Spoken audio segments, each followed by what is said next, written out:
People often ask me why I got into racing in the first place. Well, there are actually 3 reasons. 1, for the fun of it. 2, for the excitement. And 3, for the pizza. Hurry into your Jet Food store today and don't forget to call ahead and we'll have your favorite Hunt's Brothers pizza made to order. Come to your hometown Jet Deli today. Been running a show we filmed out at the VA here a couple weeks ago, but Corporal James Ricks is his remains was found over in North Korea, and President Trump has been negotiating with Kim Jong-un, the dictator over in North Korea. And we never thought, I don't know, Mr. Gene, if you ever thought it, when these remains started coming in, that one of them would have been your first cousin. Did you ever think of that? I never thought about it too much, 'cause I didn't never know exactly what the score was on this thing, you know. 'Cause I heard some say maybe she didn't, Aunt Georgia didn't want him on account of her condition to come back, you know, and then have to go through it, 'cause he was already gone, you know. That's right. So I just never did bother me, you know, a whole lot. Always liked having bears here, but and then there was Uncle Stewart. I know he was giving her a lot of information, 'cause that's what he was in service all of their life. And so,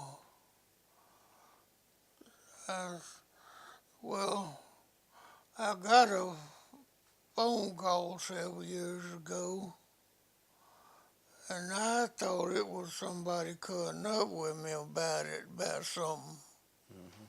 But he was asking me about James and things, and they kept on talking, and I tried to get a hold of Aunt George's side of the family, Mama's sister, you know. And I never could get none of them to talk to me about it. So it just passed on, and then when we started getting this little information the other day, a few days ago, well, I talked around my brother, and we kept getting together, and everything's working out, looks like. What did you think when you first found out about it? Well, I don't know. My mind's pretty bad sometimes. What emotion did you feel? Was you happy? Was you sad? Well, I was, you know, naturally always sad thinking about a person you hadn't seen in so long, and it comes back and remembers to him you young little part of your young life. See, we never was around one another a whole lot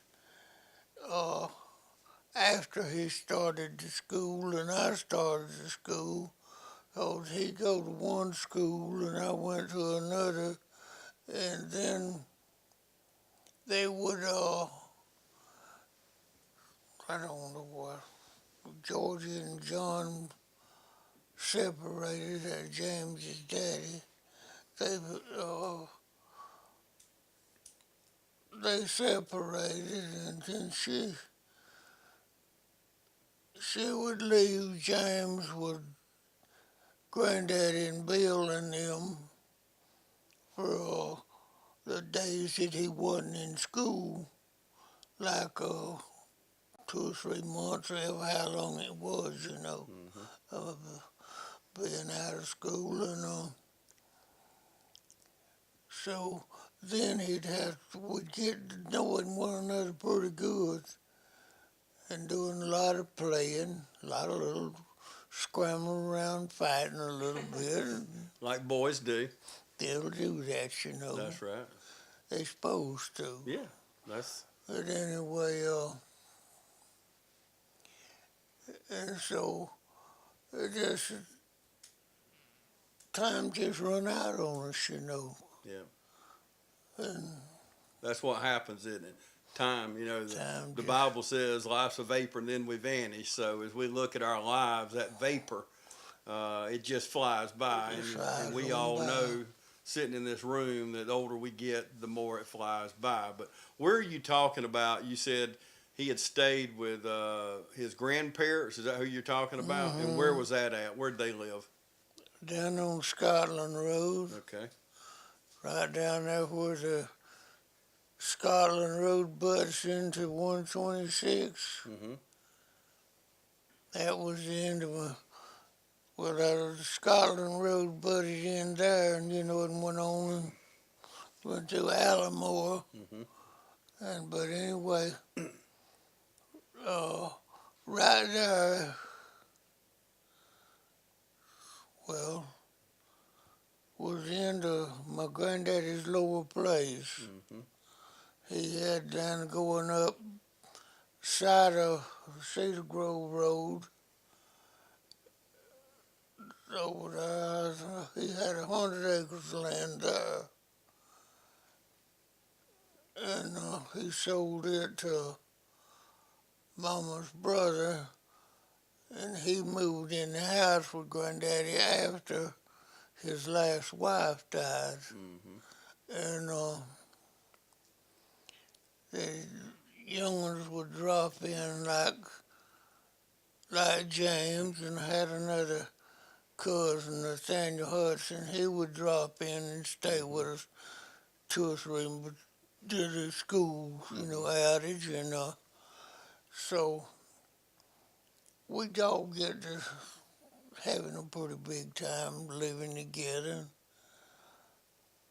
going playing ball.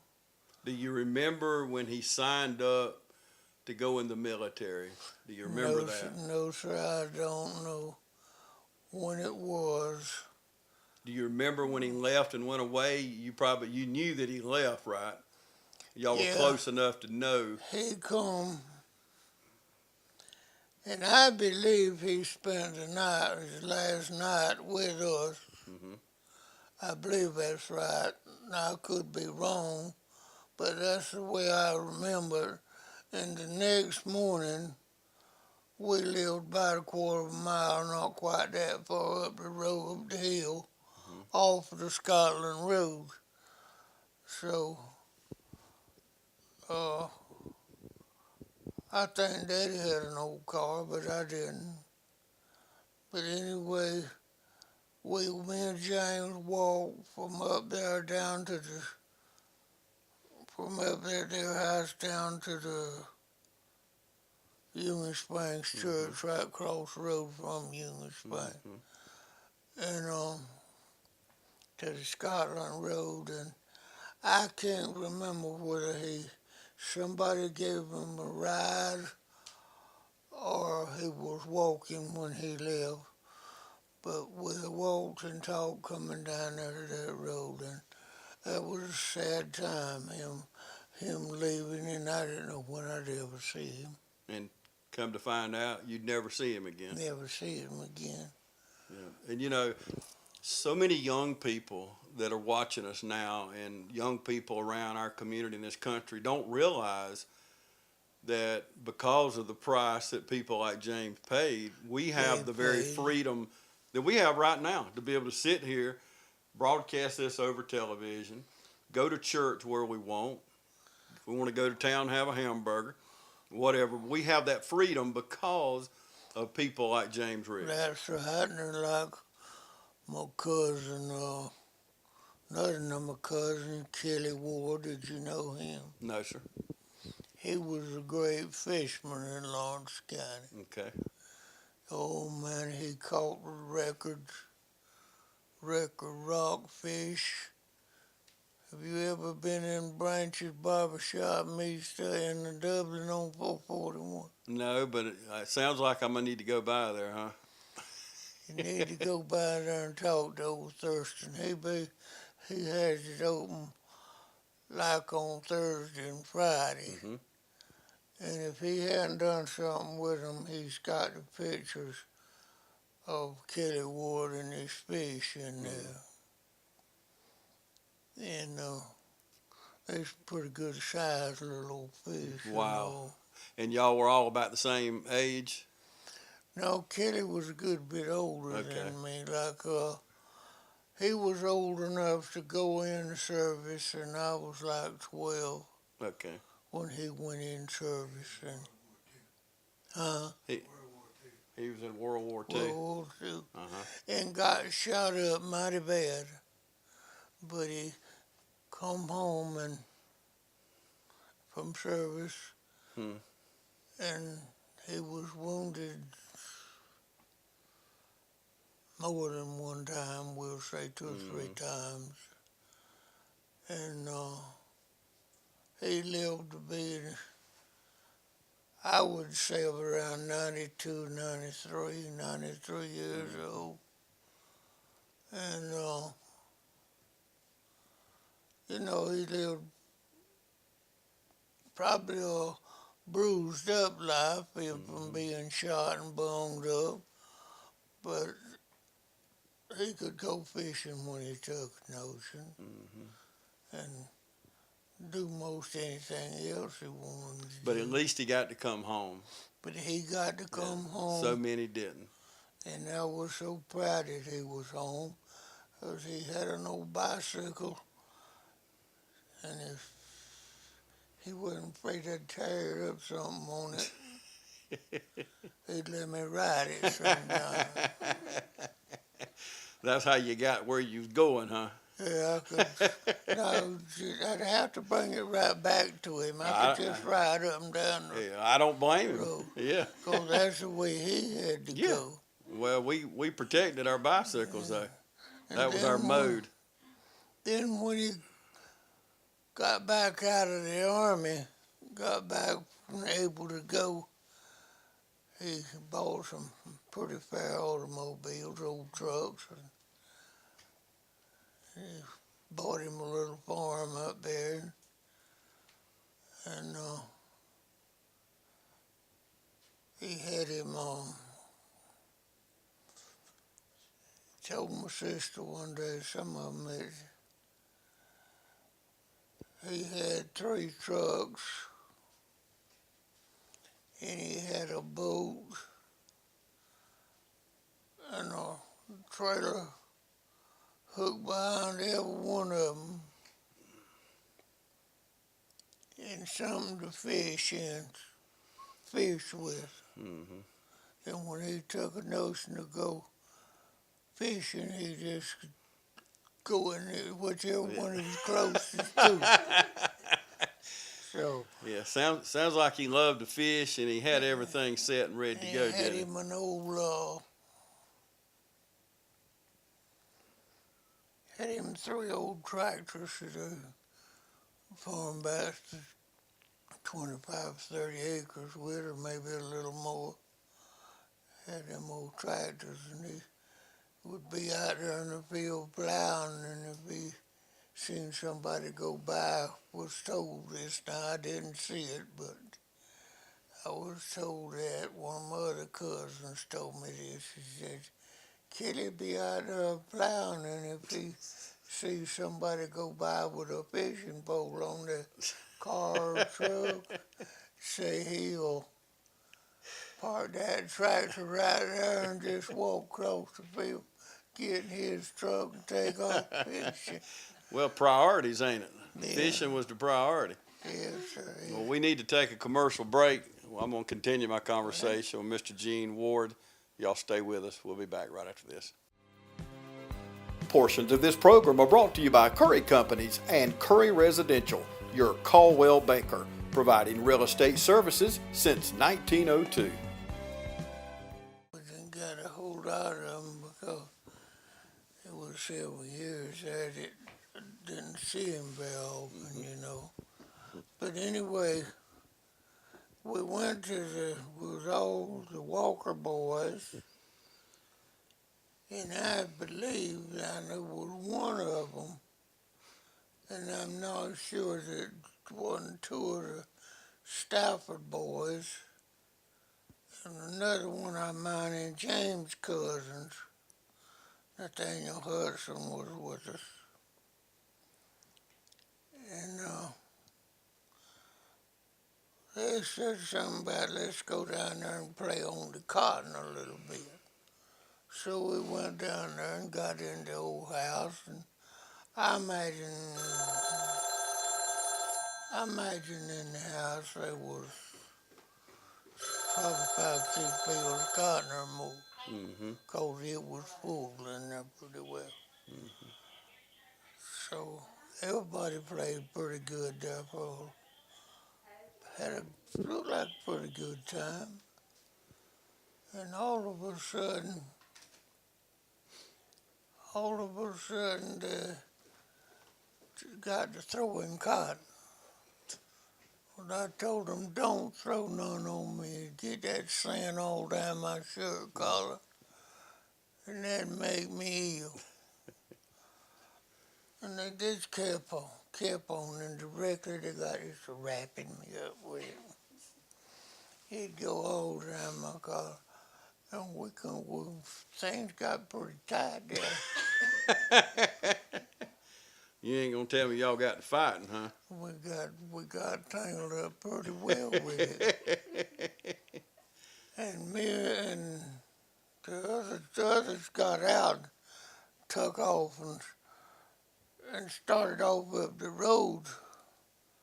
And Nathaniel and myself, my other cousin, we got out of trying to catch them going up the Scotland Road. So we went on up that Scotland Road. We passed where the Walker boys live.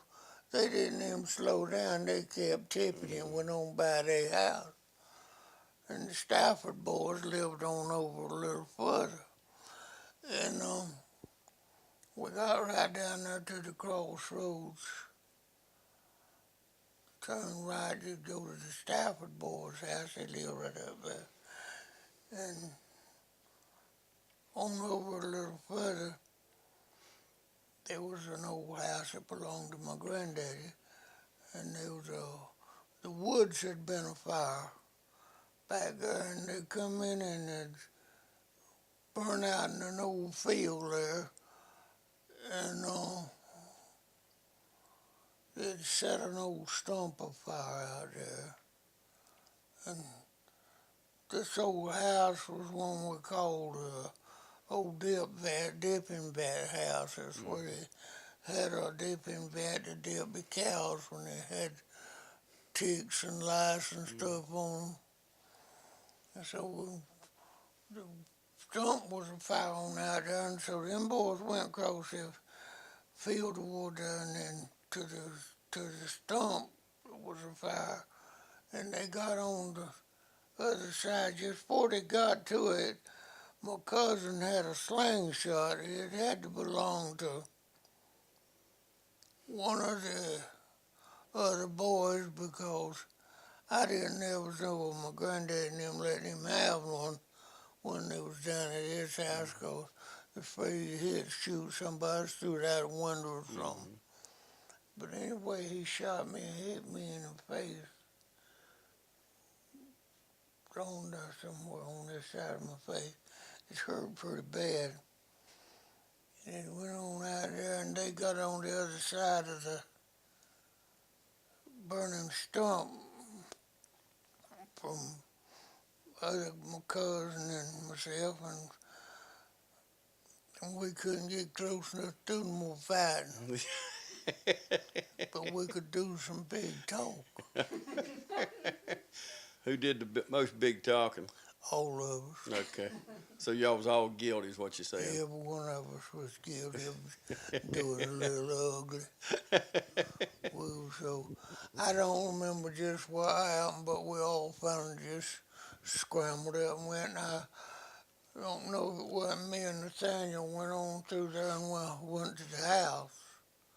All we had to do was just go across a couple of little branches, and we was in the yard at the house, so it was the daddy's house.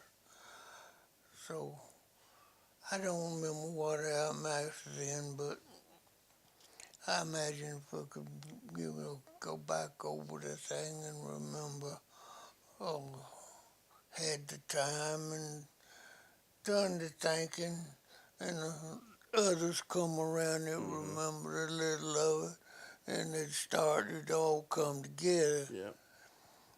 But I expect we all just got together and just had a good time, and we're proud that some of them had plenty of first seat and all that around there. Yeah.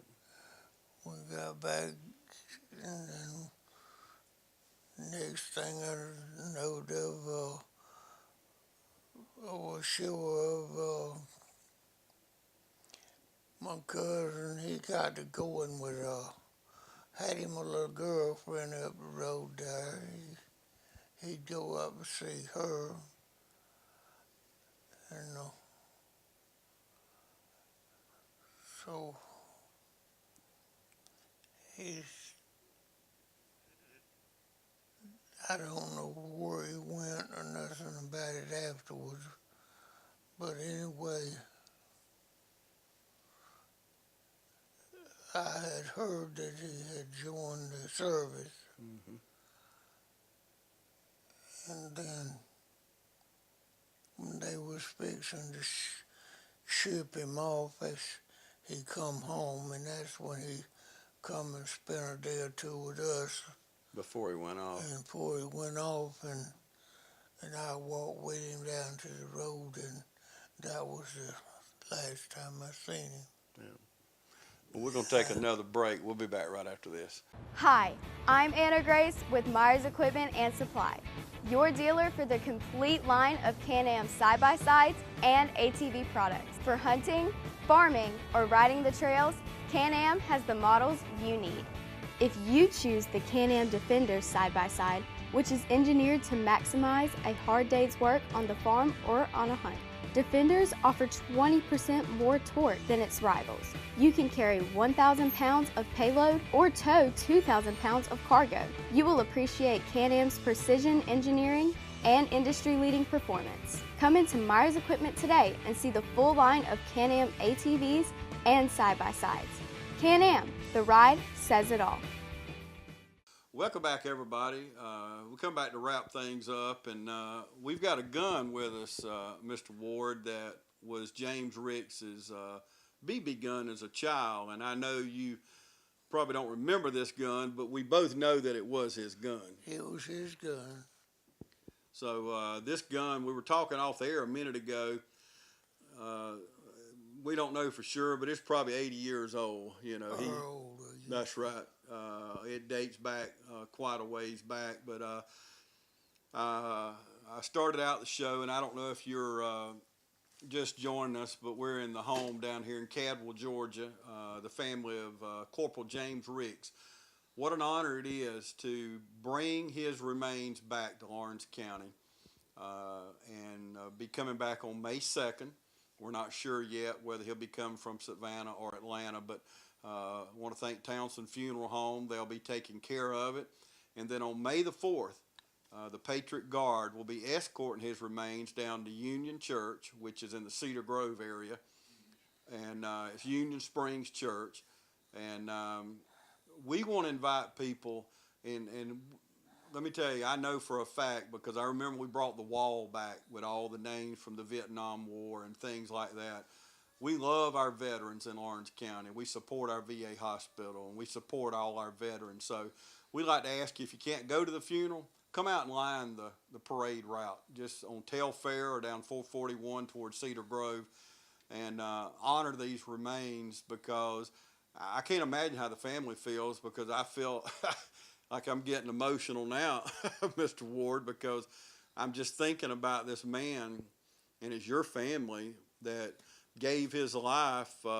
His mother even had to sign. He wanted to go in early, didn't he? He went in at 17, didn't he?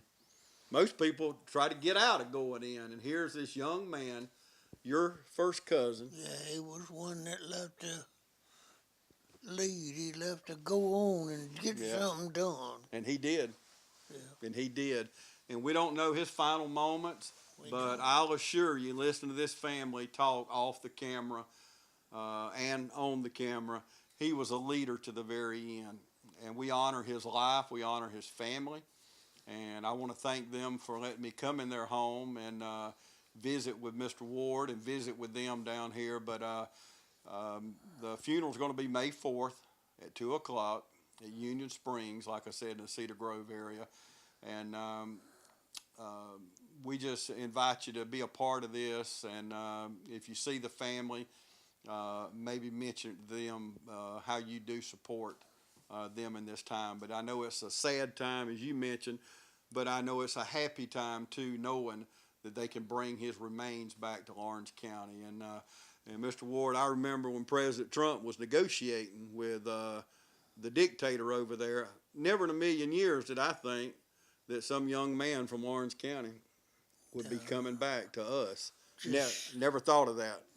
It never crossed my mind.